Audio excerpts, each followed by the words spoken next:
AEO and GEO are increasingly used interchangeably, but the terminology debate misses the more consequential shift. The question isn't whether AI mentions a company. The real question is who or what is shaping the information AI decides to use to present a product or service.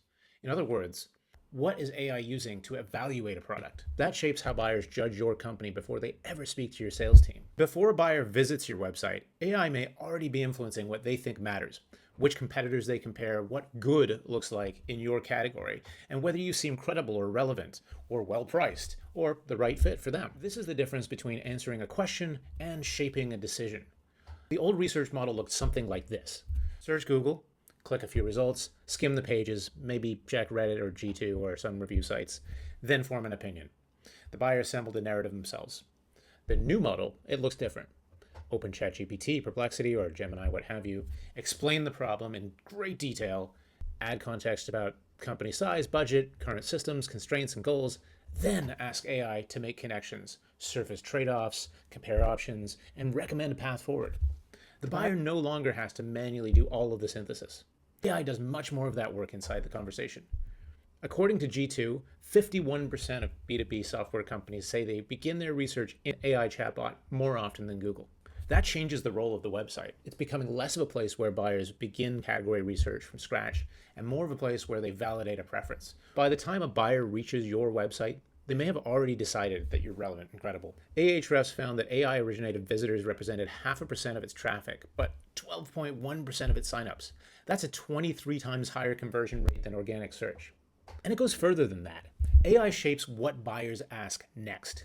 It introduces criteria, frames trade-offs, influences the shortlist, and helps a buyer pick a point of view. AI is increasingly the narrator of the buying process. This is why the distinction between AEO and GEO matters. AEO helps your content become the answer to a specific question, like what is predictive maintenance or how does ISO 4200 work? It matters, but it's only one moment in the journey. GEO is broader than answering one question. It asks, are you shaping how the buyer evaluates the category?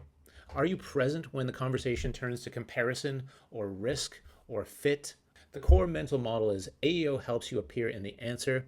GEO helps you determine how a buyer evaluates the answer. Or AEO gets you retrieved, GEO helps you shape the narrative.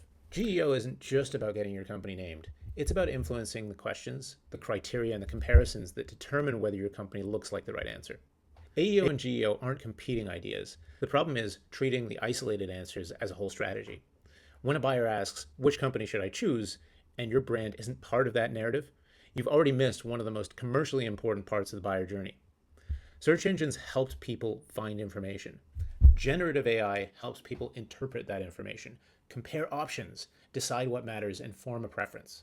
In traditional search, the buyer assembled a story. With AI, the story is increasingly assembled inside that conversation.